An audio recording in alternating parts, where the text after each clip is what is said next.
switches position and moves to the wing, as he did here. Exactly right. And I think this was a set play. The way that the depth of Herbert was off the pass off Campese showed that they were always going to do this play. The Newcastle defensive line, it's not too bad. The spacing's good.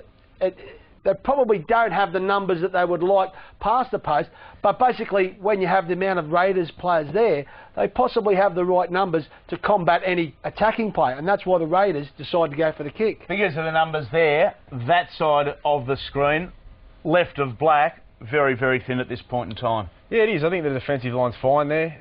The key to this is Campese going to the line, looking up at the defence, eyes looking in at him, and the depth of the pass to Herbert. That gives Herbert the chance to kick to his outside men and gets a one-on-one with his winger, which is arguably the best catcher in the game in Joel Monaghan, with the biggest hands in the game too. What about the depth there? It's the best part of 9.5 metres.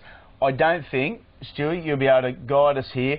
Defender marked as 1 and 2 here have really come up out of the line. Now there's 2 plays potentially here for Campese. One of them is here, one of them is straight through the middle because there's a yawning gap straight down the guts. Well, he does have options, and that's why I think it's a set play. I think they organise this play because the outside runners are still behind Herbert. As we go down to this angle, you'll see that they weren't up with Campese off his kick. There's Monaghan out there, swap positions to get on the wing. They knew the kick was coming off Herbert, so they made sure that they were not in front of the kicker, and that's why I think it was an organised set play. I think the alarm bells would have been ringing when Joel actually went from centre to wing and got a one-on-one with a shorter winger.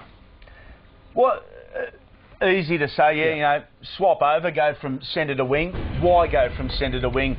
You still can jump as high, you can still jump as far. You are going against the ball. The ball's coming in from a different angle. You are going against the angle, which means you can out-leap the players rather than leaping with the ball. And it's a lot easier to catch, and you tend to get that height. The second game on Saturday, and both are live on Fox Sports, is from Toyota Stadium. It's the Cronulla Sharks and the Manly Seagulls. What's happening with the Sharks? Sharks fans will be happy to get Trent Barrett back from hopefully a successful Origin game, and he'll replace Blake Green. So having Trent Barrett back is very important, and I think he'll do a good job for the Sharks and hopefully have a good second half of the season for them.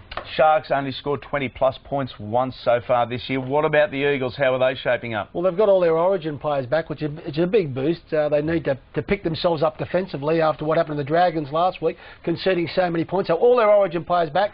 Steve Matai out, as was said before, with 2 charges and has taken that suspension. He'll be a little bit of a blow, but combated by the amount of Origin players back.